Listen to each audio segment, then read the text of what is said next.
Let's keep going on our Supernormal series with a topic that's out there, but I think is really important. The alien contactee experiences. This really started to kick off in the 40s after the first UFO sightings of 1947, and then it got really big in the 50s with a lot of people scattered all over the world hearing similar messages, often being very utopian. And it became a positive club that people were in, talking about all these good messages they got about how the aliens were here to help. And it was kind of a proto-hippie thing, and these people started going to conferences together, and it sparked something like these underground religions.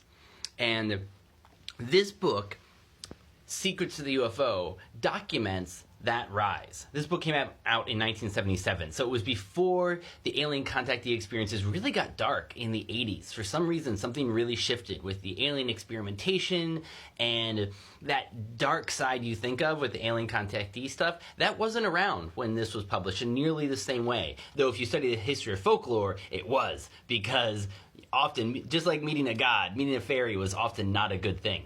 But what's great about this book is not only does it talk about, a couple thousand contactee cases that these people have reviewed and looked for similarities and what's going on, what kind of messages they're getting. This is also a really great look at the history of this kind of thinking, how you can find things like UFOs in a lot of religions, how there are religions currently operating that are channeled material from UFOs. For instance, the authors of this, Don Elkins and Rueckert, later became famous for channeling the raw material, which I could do a video about.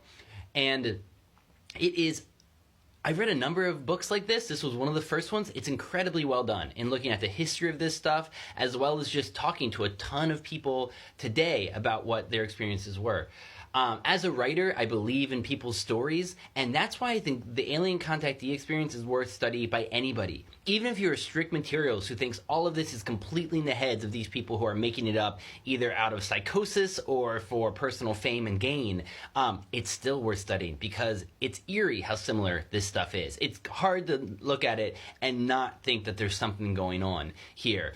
And to me, that's why this stuff has been so fascinating since I started looking at it a couple years ago. I'm a scientist. I'm a science writer. I pay attention to the main fields of science. I read my Nature every week.